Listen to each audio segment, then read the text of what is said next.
What up? What is happening? This is Ryan Hoppy from the Hoppy and Super Rich Show on WN 89.3 M. And you are listening to And Will Show. These guys always keep it and never are biased. You tuned into the Mike and Will Show. What is up, guys? Your co-host Will Brooks from the Mike Will Show, and I have my co-host with me, Mike. And what is up, Mike? Hey, what's going on? How are you? I'm good, man. And so, what's some heads for us? So, as you go, there's a reason that Martellus Bennett is suspended until further notice with that altercation with Kyle Fuller. Wow. Dang. Let me see. Well, apparently the statement was the Chicago Bears have announced they have suspended tight end Martellus Bennett indefinitely after his in-practice altercation with rookie cornerback Kyle Fuller. Bennett has also been fined an undisclosed amount. Apparently on that, Phil Emery had made this statement to reporters during today's practice. And basically, I think if for all the viewers who saw the video, it looked like Martellus Bennett kind of sold that a little. Because Kyle Fuller, think about how big Bennett is compared to Kyle Fuller. Kyle Fuller literally slung this man. But this man looked like he just went wrong with it around. He got up, he slung Kyle Fuller. Kyle Fuller is very smaller than him. Kyle Fuller was slung like a rag dog compared to what Bennett did. And just off of all of that went on, a lot of stuff was going on this morning, like on Captain Hall's show, ESPN Radio, 870 Score, stuff like that. Basically, they were saying that Martellus Bennett, the suspension is not really basically just off the altercation. It's off of stuff that he's been doing, that been going on with the Bears organization over time. How he's not on the Bears team to win. I mean, make friends. He's there to win a championship. And for all the Bears fans who know Martellus Bennett, we call him the Black Unicorn and stuff like that. Everybody believes that he's a nice guy, which I was sold on before, thinking this man was a nice guy. How would you, Mike?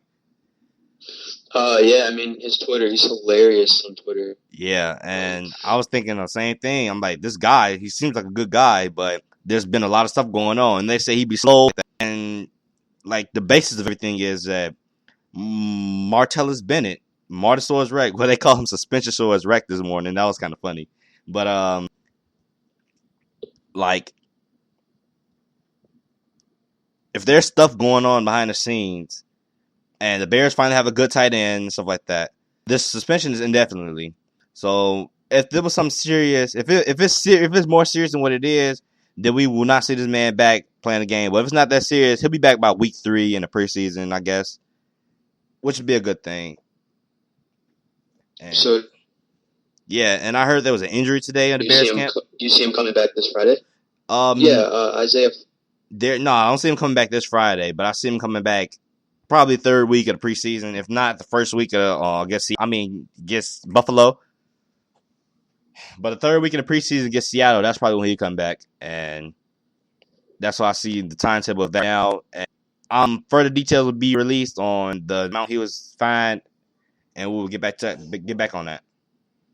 But sure, and Isaiah Frey, he got hurt today, carted him off the field. That's the second injury in 2 days. Yeah. For the Bears, and it's just a pulled hamstring. It's not anything too serious. He'll be back. They said the injury Go ahead, man. Probably not this Friday, but you'll see him sometime this preseason. Other Chicago news: Cubs called up Javier Baez yesterday. Wow. Shortstop. He's special. He's the face of the franchise. For the Iowa Cubs, he's got some stats that are pretty impressive. 510 slugging percentage, 23 homers, 80 RBIs, 24 doubles, batting .260. Yeah, this guy's definitely the face of the franchise. He's going to be coming up to play today against Colorado. Probably second baseman, unless he starts at shortstop over Castro today. In the South Side, they also have a special player in Abreu, and I know you wanted to talk about him. Yeah, Jose Abreu, who just was named AL Player and Rookie of the month of July. And this guy had a 20-plus game hitting streak in the month of July. And basically, he batted a .374 batting average with 11 times he got to second base, 6 home runs, 19 RBIs, and a slugging percentage of 66%. And in 25 games in July, Abreu had a hit in the least in all 24 out of 25 games in the month of July, and much you can really say about this guy. Like, he's in good company in White Sox history. He joined the Hall of Famer Frank Big Hurt Thomas and Albert Belly as only White Sox players to ever win Player of the Month twice in the season. Well,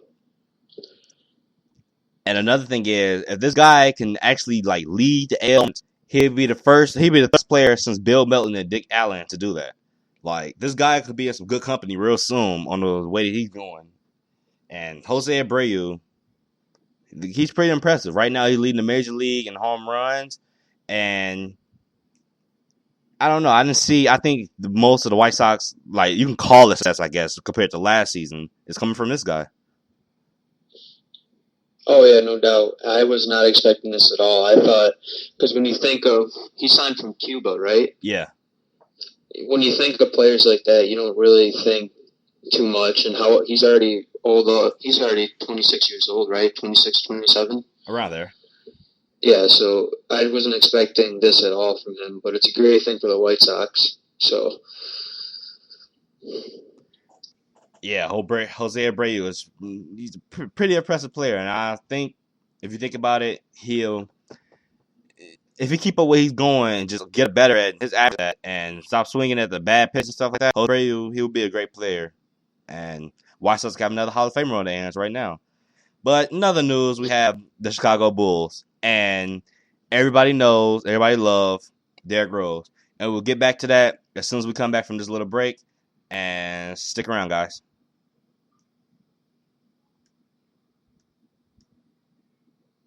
Where do you think you're the mic and will be right back. Do not touch that dial.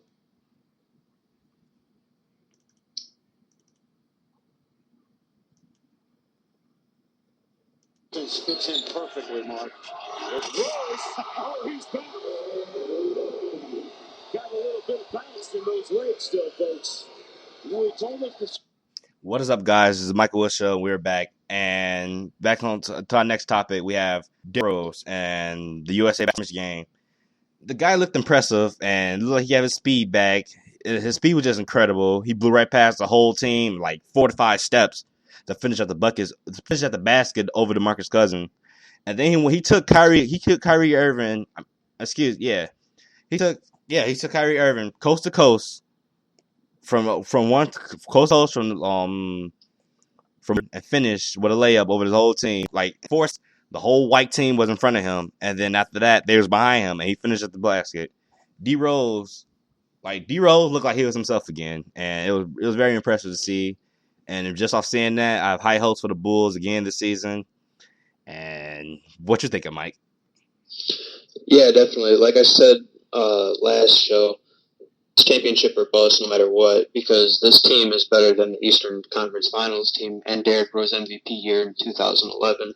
But also, I wanted to look closer into the Cavs because that's the most competition for the Bulls. And honestly, I think Miami's Big Three team is a lot better than the Cleveland Cavaliers team. Yeah, I'll agree with you and on that.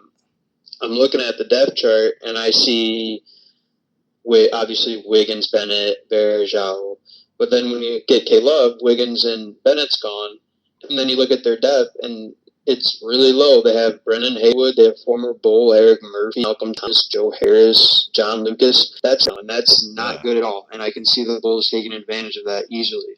Yeah, but then you see yesterday, Sean Marion was about to sign with the Cavaliers. Then you have Ray Allen, Mike Miller. So they'll probably fill out the Cavs roster. Actually, there was rumors Sean Marion was coming to Chicago. Right now, the roster for the... Oh, really? He met with the Cavaliers yesterday. Yeah, but then they say he was spotted in Chicago as well, didn't they? Or was it just the Cleveland airport? I think he was spotted at Chicago, but I think that was a couple days prior to yesterday. I mean, we could use the guy. That could be the 12th guy we need to finish out the rotation. So, I don't know. Hey. Yeah, definitely. If the Bulls had Sean Marion, that'd be the most deep team in the NBA. Yeah. Even though it probably already is, but anyways, yeah, so I'm looking at the Cavs roster, and it's looking bad, especially if someone gets in the foul trouble or whatever. Their sixth man is looking like Brendan Haywood right now or Matt Dellavedova. That is not good. So I can see if the roster stays as the Cavs roster right now, including Love, I could see the Bulls overcoming that just because of the depth problem for the Cavs. Also, I wanted to go a little further. Bulls signed Aaron Brooks, and I just wanted to talk a little about him because not a lot of people really know him. He's expected to be the third string for the Bulls, which is fine, but I'm looking at his stats, and he's played complete seasons.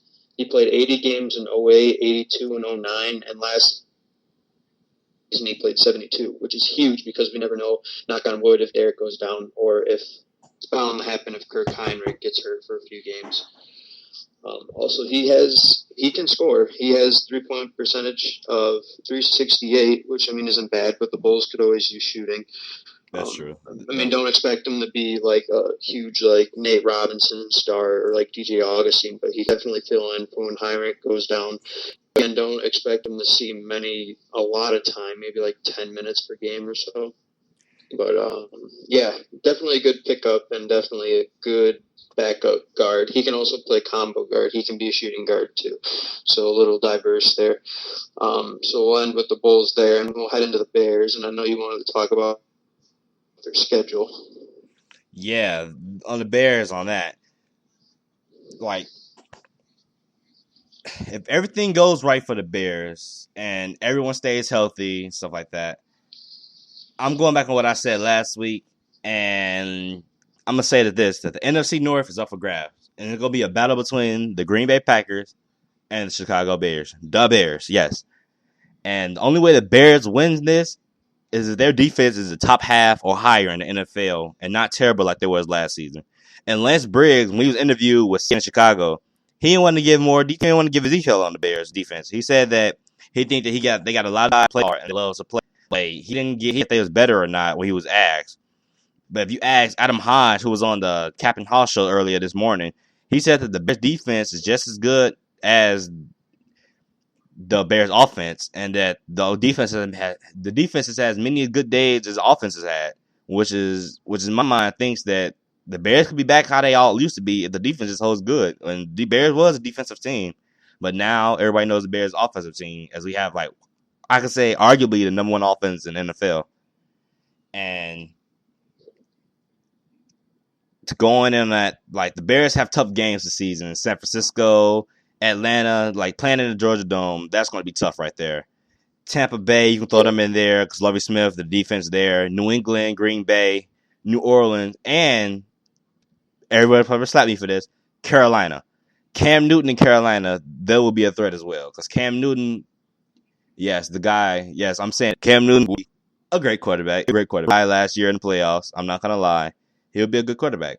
And the Bears have to win at least 4 of those 7 games right there, and then win all the rest of their schedule. Really, just because really the rest of their schedule is games they should win and could win. And they will probably they'll probably split the series with the Packers, but they have to. I repeat, they have to sweep the Lions and the Vikings this season. Like no splitting with those two guys. Split literally sweep those two teams. And then the NFC North could be theirs, and even a high seed. And hey, possibly the NFC. Well, I wouldn't say the NFC. I don't think they like the prime in the NFC, but the Bears will be pretty impressive. I'll love to see what they do this season. And Mike, on your predictions? Yeah, sure. I'm looking at the schedule right now, and importantly, I'm looking at the first 6 games. And if I'm a diehard Bears fan, I'm sweating bullets right now because this game in mid-season, you start is easy, I guess you would call easy. But then you go to San Fran, and then right after that you go to New York Jets, which the Jets are going to be a little better this year. It's not going to be easy on the road. No butt fumbles. And then, the butt fumble. And then you have Green Bay at home, which is, I'm not sure what to expect from that. And then you go to Carolina, which Carolina is... They're not going to be as good as they were last year because the offense, they have a whole new offensive line, all new receivers. Steve Smith isn't anymore. Yeah. But the defense is still top 5. And then you go to the Georgia Dome, which is never easy. And then it gets worse because you look at the Packers' schedule, their first games. Well, first they open up with Seattle. Then they have New York Jets at home. And then they have Detroit, Chicago, and then Minnesota. and then at Miami. So you could say that the Packers could right